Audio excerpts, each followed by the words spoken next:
बहुजन समाज को सत्ता की आवश्यकता है और सत्ता जब तक परिवर्तन नहीं होगी तो फिर तब तक सत्ता हमारे लोगों तक कैसे पहुंचेगी। जब हमारे लोगों पे सत्ता आएगी, जिन पॉलिसियों को हम लागू कराना चाहते तभी तो हम लोग उनको लागू करा पाएंगे। भाई हमारी जो पॉलिसी उनको, जो वर्तमान की सरकार है वो तो लागू करनी रही, वो पॉलिसियाँ लागू करेंगे जिनसे उनका भला होगा, उनके दल का, उनके पार्टी कार्यकर्ताओं का। हम वो पॉलिसी लागू करेंगे जिनसे 85% SC ST OBC मुस्लिम जैन सिख बौद्ध जो बहुजन समाज के लोग, उनका भला होगा। महिलाओं के लिए जो हम कह रहे हैं, सरकार ने महिलाओं को कहाँ रोजगार दिया आप बताओ। ग्रामीण क्षेत्रों में क्या सरकार महिलाओं को रोजगार नहीं दे सकती थी? आज भी कितने बड़े पैमाने पर घास ला के पेट भर के, जिन पर जमीनें भी नहीं, किस तरह से अपना पेट पालती हैं महिलाएं और अपने बच्चों का अपना घर चलाती है, सरकार को क्या पता है। लक्ष्मण यादव का यह कहना है जो संविधान की लड़ाई लड़ रहा है वो अखिलेश यादव लड़ रहे हैं।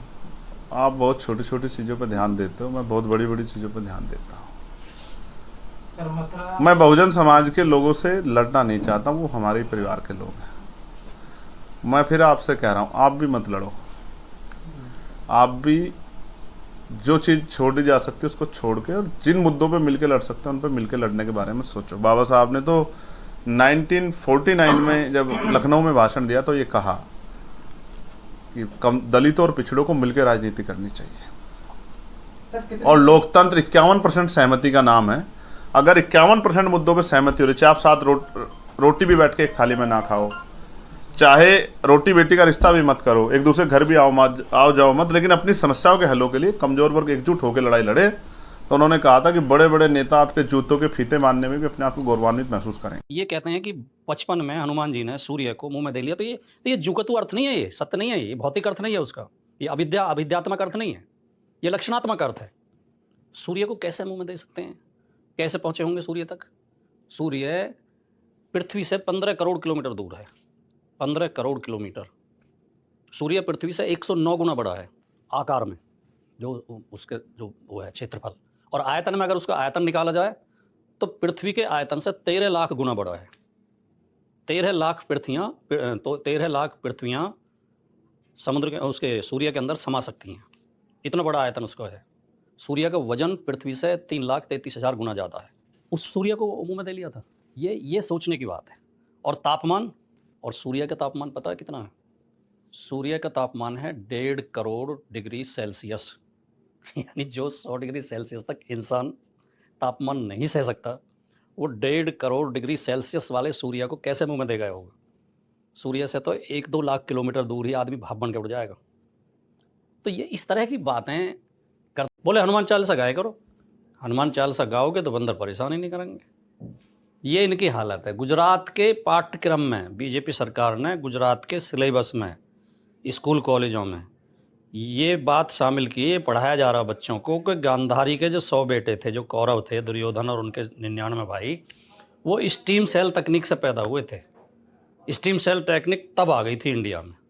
ऐसी मूर्खतापूर्ण बात। कर्नाटक के सिलेबस में भी जब बीजेपी की सरकार थी, अब तो कांग्रेस की सरकार है, इससे पहले जब बीजेपी की सरकार थी तो इन्होंने एक पाठ, एक जो वो शामिल किया था, एक अध्याय पाठ्यक्रम की किताब में, कि सावरकर जब काला पानी की जेल में बंद थे तो उनकी जो कोठरी थी, काल कोठरी में वो बंद थे, उसमें कोई दरवाज़ा नहीं था, कोई बाहर जाने का कोई खिड़की वगैरह भी नहीं थी। उसमें एक बहुत छोटा सा एक वो था, रोशनदान था, बहुत छोटा सा। तो उसमें से एक बुलबुल आती थी और बुलबुल के परों पर बैठ के सावरकर और पूरे भारत का भ्रमण कर जाते थे, अपने घर वर भी होकर जाते थे बुलबुल के परों पर बैठ के। ये कक्षा में पढ़ाया जाता था बच्चों को। ऐसी जो है, ऐसे अज्ञान की बातें ये करते हैं। दुनिया की पहली सर्जरी जो थी वो गणेश के सिर की जगह हाथी का सिर लगाना था, वो लगा के जो सर्जरी की गई थी वो दुनिया की पहली सर्जरी थी। पहले सर्जन इंडिया में ही पैदा हुए।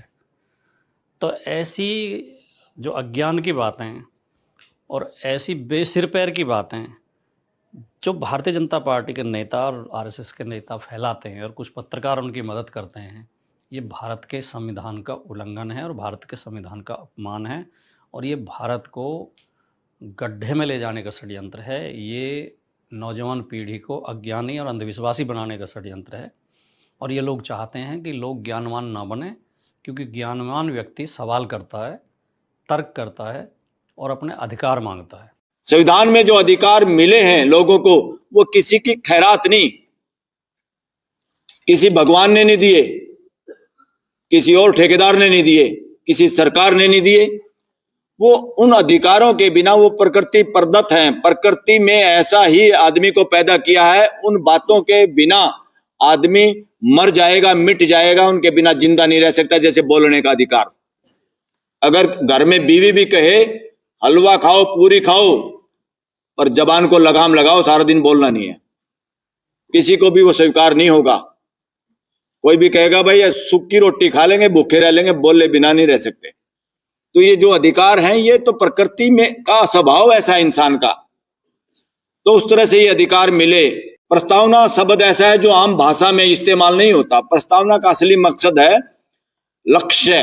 संविधान का क्या लक्ष्य है, संविधान क्या हासिल करने चाहता है, संविधान किस लिए बनाया है, वो उन शब्दों को हम प्रस्तावना कहते हैं। भाई क्या प्रस्ताव है संविधान का देश की जनता के लिए, या देश की जनता ने संविधान अपने ऊपर खुद लागू किया है, इसका मकसद क्या है? उसका सबसे बड़ा मकसद है जितने 140 करोड़ लोग हैं वो परिवार की तरह रह पाएं और सबको न्याय मिले, सामाजिक न्याय। सबसे पहले हम भगवान को मानते हैं, शैतान को नहीं मानते। जो ईश्वर ने पैदा किया उसको मानते हैं। हम प्रकृति के शैतान की बनाई चीज को हमने बनाया, हम उसके बाप हैं। और ये 36 करोड़ है, हमने बनाया 36 करोड़ का। आज भी कहता हूँ मैं बाप हूँ, उनके बाप ने बताया हो तो बताओ। वो तो केवल नगद रुपया लेता है, हमारी फोटो ले जाएंगे, जान डाल देंगे, पैसा ले लेते हैं। इसलिए बहुत बहुत धन्यवाद आपके माध्यम से, और मैं चाहता हूँ कि इसको आपके माध्यम से मेरी बात हर जगह जाए। बहुत बहुत धन्यवाद। जय